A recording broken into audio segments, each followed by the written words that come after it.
নমস্কার বন্ধুরা, আমি সুস্মিতা পজিটিভ ভাইবস একটা ভিডিওতে আবার সবাইকে স্বাগত জানাচ্ছি। আজকে হ্যাশট্যাগ আমরা সকলে টপিক নিয়ে আলোচনা করব। আজকে টপিক আমারই দেয়া, যদিও আমি সবার শেষেই করি, কারণ আমার সমস্ত কিছু সেরে আমার করতে দেরি হয়ে যায়। আর আজকে টপিকটা হচ্ছে যে তোমার মধ্যে বা অর্থাৎ আমার মধ্যে এমন কি কোয়ালিটিস আছে যা দিয়ে অন্যকে আনন্দে বা ভালো রাখা যায়। কোয়ালিটি বলতে প্রত্যেক মানুষই কিন্তু দোষে গুণে হয়। দোষ গুণ আমরা কোনগুলোকে ধরি? আগে গুণগুলোই বলি। যে মানিয়ে নিয়ে চলতে পারে, যে অপরকে ঈর্ষা করে না, যে অ্যাকসেপ্ট করে সহজে অপরকে, বা মানিয়ে নিয়ে চলা মানে সব কিছু তার মানিয়ে নিয়ে চলা, লোভ নেই, ঘৃণা নেই তার মধ্যে, এগুলো হচ্ছে মানুষের গুণ। সহ্য ক্ষমতা, এগুলো হচ্ছে গুণ। আর দোষগুলো এই যে জিনিসগুলো, এগুলো কিন্তু একই বিষয়। অন্যের কাছে, আমার কাছে যেটা মনে হয় গুণ, অন্যের কাছে কিন্তু দোষ হতে পারে। তবুও দোষগুলো কোনগুলো ধরা হয়? যে অপরকে হিংসা করা, ঘৃণা করা, লোভ, বা কোয়ারেলসাম হয় না, অনেকে ঝগড়াটা টাইপের হয়, এই জিনিসগুলো আমরা সাধারণত দোষ ধরি। এগুলো সকলেই জানি, কিন্তু এগুলো তো অ্যাকচুয়ালি আমাদের চারিত্রিক বৈশিষ্ট্য। আমি এমন কিছু বলবো না যে গুণগুলো আমার মধ্যে আছে, যেগুলোকে আমি ঠিক কোয়ালিটি বলবো না, আমি বরং বলবো এগুলো এক এক ধরনের বৈশিষ্ট্য, স্বভাবের বৈশিষ্ট্য, আমার ব্যবহারের বৈশিষ্ট্য বা টেকনিক, যেগুলো আমি কিন্তু আয়ত্ত করেছি, নিজের মাইন্ড কন্ট্রোলের মাধ্যমে আয়ত্ত করেছি, এবং যেগুলো দিয়ে আমি চেষ্টা করি, পারি সবসময় বলবো না, আমি চেষ্টা করি মানুষকে আনন্দে রাখার বা ভালো রাখার। এই যে মানুষের দোষ গুণ যেগুলো বললাম, এইগুলো মানুষের যত জীবনের এক্সপিরিয়েন্স বাড়ে, বয়স বাড়ে, তত কিন্তু ম্যাচিউরিটির সাথে সাথে কিন্তু এগুলো ডেভেলপ করা উচিত, তবে সকলের করে না।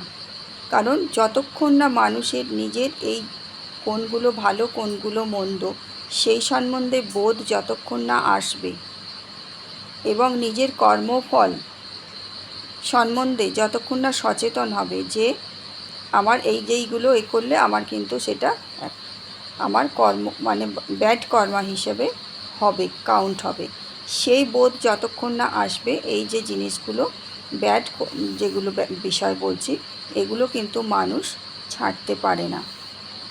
এটা বয়স হলেও মানুষ পারে না।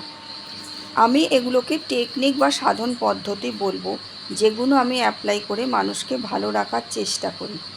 কিন্তু সেই সেম পদ্ধতি যে একই সময় অপোজিট সামনের মানুষকে যে ভালো রাখবে, এমন কোনো গ্যারেন্টি নেই। কারণ এটা নির্ভর করছে সেই মুহূর্তে তার মেন্টাল স্ট্যাটাস কীরকম, তার টেম্পারটা কতটা, সে কিভাবে আমাকে নিচ্ছে।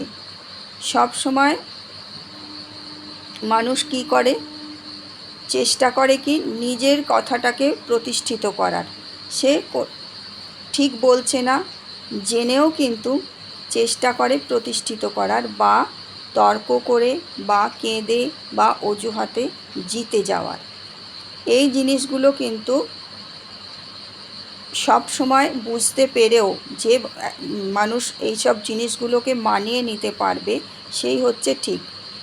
তবে সব সময় মানিয়ে নেওয়ার কথা বলবো না, যখন সিচুয়েশান গুরুতর থাকে তখন কিন্তু এগুলো সাময়িক মানিয়ে নিতে হয়।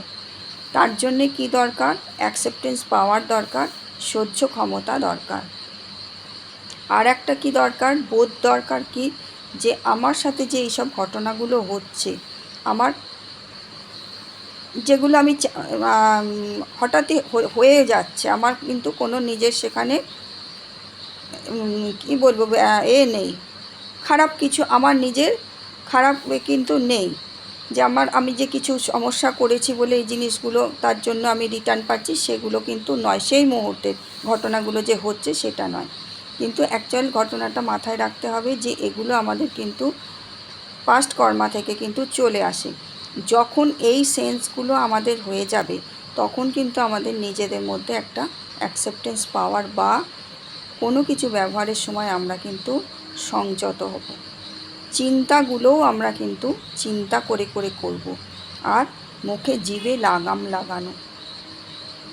কথা কইতে জানলে হয়, কথা 16 ধারায় বয়, একটা আগেকার দিনে প্রবাদ বাক্য আছে। সেম কথা, সেম জিনিস বলবার বা বোঝাবার কোয়ালিটি আছে বা পদ্ধতি আছে, যেটা কিন্তু বললে কিন্তু সিচুয়েশান একদম 360 ডিগ্রি বা অন্তত 180 ডিগ্রিও ঘুরে যেতে পারে। এই টেকনিকগুলো অ্যাকসেপ্ট করতে গেলে বা এই টেকনিকগুলো আয়ত্ত করতে গেলে, অ্যাকসেপ্ট করাটা অন্য ব্যাপার। আমি এই টেকনিকগুলো অ্যাপ্লাই করে ভালো থাকবে কি মানুষ মন্দ থাকবে সেটা বললাম, তার টেম্পারের ওপর বা সে কীভাবে জিনিসটা নিচ্ছে সেটা নির্ভর করে।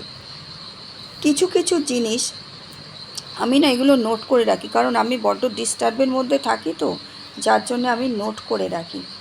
কিছু কিছু জিনিস আছে যেগুলো আমি চেষ্টা করি, এগুলো চেষ্টা করেছি মানে কি মাইন্ড কন্ট্রোলের মাধ্যমে চেষ্টা করেছি এগুলো আয়ত্ত করার। যখন কোনো সিচুয়েশান হয় সেই সিচুয়েশানটাকে আমি এগুলো আমার পরীক্ষা বলে ধরে নিই।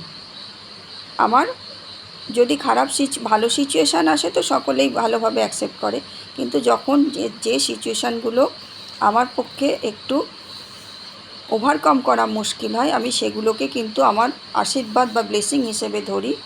কেননা এগুলো আমি ভাবি যে ঈশ্বর আমাকে পরীক্ষা নিচ্ছে, আমাকে ধৈর্যশীল হতে আরও সাহায্য করছে। এগুলো এইভাবে যদি আমি মাথায় রাখি, তবে এগুলো মাথা থেকে বেরিয়ে গেলে হবে না। এগুলো কিন্তু দীর্ঘদিন করতে করতে করতে করতে মুখের জিভের কাছে কথা চলেও এসছে, তখন কিন্তু জাস্ট পজ, আমি বারে বারে বলি জাস্ট পজ, 2 মিনিট পরে বলবো। 2 মিনিট পরে যখন কথাটা বলবো, কথাটার মধ্যে অত তীব্রতা থাকবে না। এই জিনিসগুলো আমার মধ্যে কী আছে জানি না, কী আছে, আমি কিন্তু আগ বাড়িয়ে সাহায্য করার একটা আমার কিন্তু প্রবণতা আছে। অনেকে কিন্তু এটা করে না। যেমন ধরো, এগুলো সাহায্য ঠিক বলবো না, ধরো মেডিসিনের দোকানে গেছি, কেউ কোমর ব্যথা বা ব্যথার বা কোনো মাথা ব্যথার বা কোনো সর্দি কাশিরই কোনো যাই হোক টেকনিক নিয়ে এলো, টেকনিক বলছি, ওষুধ মেডিসিন কিনতে এলো। কিন্তু মেডিসিন পড়বে, ব্যথা কমবে, সবই ভালো। কিন্তু আমি তখন কি বলি, আমি যেহেতু জানি, পাশ থেকে দাঁড়িয়ে না আমি চুপ করে থাকতে পারি না, আমি জাস্ট তাকে সঙ্গে সঙ্গে বলবো ওষুধ তো নেবে নিশ্চয়ই। আমি আকুপ্রেশার পয়েন্ট বা কীভাবে কোনো কিছু ব্যায়ামের মাধ্যমে বা কোনো একটা কিছু, কেউ হয়তো শ্বাসকষ্টের আছে, কিছু আছে, তাকে প্রাণায়াম কোনটা কী করলে হবে, এগুলো কিন্তু আমি বলে দিই। এগুলো হেল্প বলা না, কিন্তু এগুলো আমি আগ বাড়িয়ে করতে চাই। কিন্তু আগ বাড়িয়ে করতে চাই বলতেও এখনও পর্যন্ত এমন সিচুয়েশান আসেনি।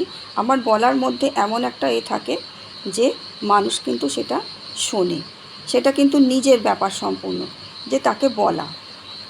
আচ্ছা, আরও কিছু কিছু জিনিস বলি। এই যেমন বাড়িতে যারা ধরো ডেলিভারি ম্যান আসে, তাদের সাথে বিহেভিয়ার, বাড়িতে ধরো ডেলিভারি ম্যান আছে, মিস্ত্রি আছে, এদের সাথে ব্যবহারগুলো, এদের কিন্তু যার যা ন্যায্য পাওনা তাদের দেবই, কিন্তু তাদের সাথে ব্যবহারগুলো, বাড়িতে গরমের সময় ভালো বা অন্য সময় মিস্ত্রিরা কাজ করছে, তাদের টিফিন দেয়া বা তাদের পরিবারের কথা, আমরা তো আমাদের যারা দেখতে পাচ্ছি তাদের পরিবারের কথা। ধরো আমার একটা সিচুয়েশান বলি, ভাইকে অ্যাম্বুলেন্সে নিয়ে যাব, আমার খুব হচ্ছে, অ্যাম্বুলেন্সটা ফোন করছি আসছে না, দেরি হচ্ছে, বারবার করে ফোন করছে না, কিন্তু তার আসার কথা। কিন্তু সে যখন এলো, তার একটা পারিবারিক ঝামেলা হয়ে গেছে, সে বাইরের দেশের বাড়িতে তার পরিবার থাকে, তার বাচ্চাটা মিসিং হয়ে গেছিলো, মিসিং অনেক দিনই হয়েছে, তার মিসেসের সাথে তার মানে বচসা চলছিল। সে এসে যখন তার এর কারণটা বলল, কেন দেরি করলে, আমি কিন্তু কিচ্ছু তাকে বলিনি, কারণ এইগুলো মানুষের, আমার রোগীর তারা সে ঠিক আছে, কিন্তু তার এই ঝামেলাটা, তার এগুলো, তারও পরিবার ছেড়ে দূরে থাকে, এগুলো বুঝতে হবে।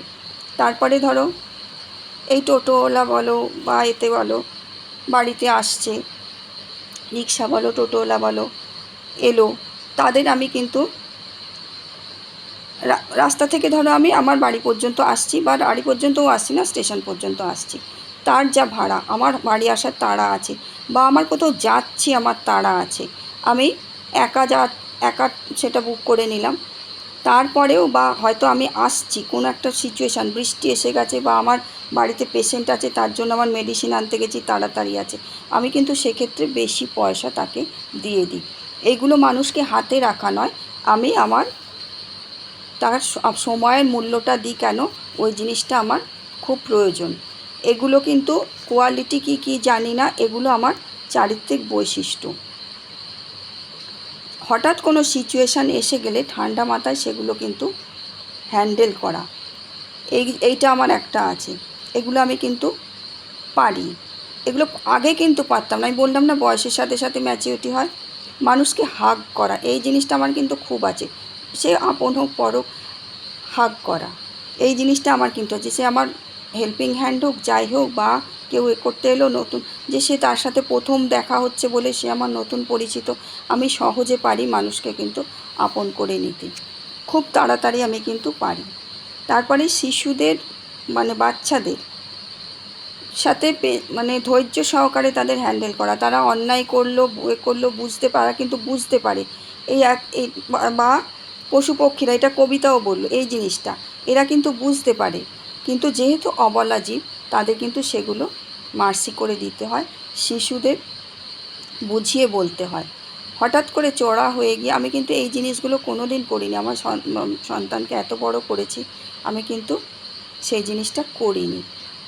কারণ আমার হাজব্যান্ড একটু বারবারই বলে একটু হট টেম্পারের ছিল। কাছাকাছি একটা কিন্তু নিরাপত্তার দিক ওরা এক্সপেক্ট করে।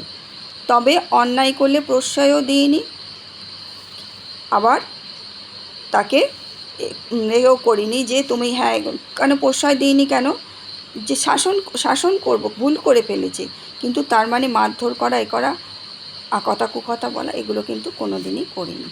এই জিনিসগুলো কিন্তু যত মানুষ লাইফে এক্সপিরিয়েন্স মানে ইন সিচুয়েশান আসবে, তত কিন্তু এগুলো আমরা এক্সপিরিয়েন্স করব, এবং তার সাথে সাথে কি করব, এক্সপিরিয়েন্স করার সাথে সাথে কি নিজেকে আস্তে আস্তে পাল্টে ধীর স্থির অথচ সিদ্ধান্তে অবিচল থাকার মতো নিজেকে তৈরি করব। করে কি করব, আমার যে লক্ষ্য বা গোল, আমি কিন্তু আস্তে আস্তে পৌঁছাবো। আমার ঈশ্বরের যে আছে বলি ব্লেসিং, এটা আমি সবসময় মাথায় রাখি, যে ঈশ্বর আমার কোনো দিন এরম মনে হয় না যে সিচুয়েশান এসে গেলে যে ঈশ্বর আমার সাথে কিন্তু খারাপ করছে। আমি এটা ভুলেও বলি না। সবার সাথে এই কথাটা কিন্তু মানুষ বলে যে ঈশ্বর আমার সাথে কেন খারাপ করছে। আমি কিন্তু কখনো বলি না, কখনো এই জিনিস বলি না, কারণ এগুলো আমার কর্ম।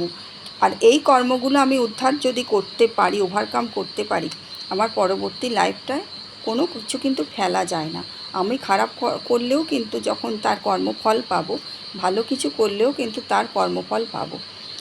এই জিনিসগুলো মাথায় রেখে আস্তে আস্তে কিন্তু নিজেকে চেষ্টা করি অনেক করে মানুষকে ভালো রাখা। সহজে কিন্তু রকচটা হলে হবে না, বা এই যে অ্যাকসেপ্টেন্স পাওয়ারটা, ধৈর্য, এগুলো বিশাল ব্যাপার।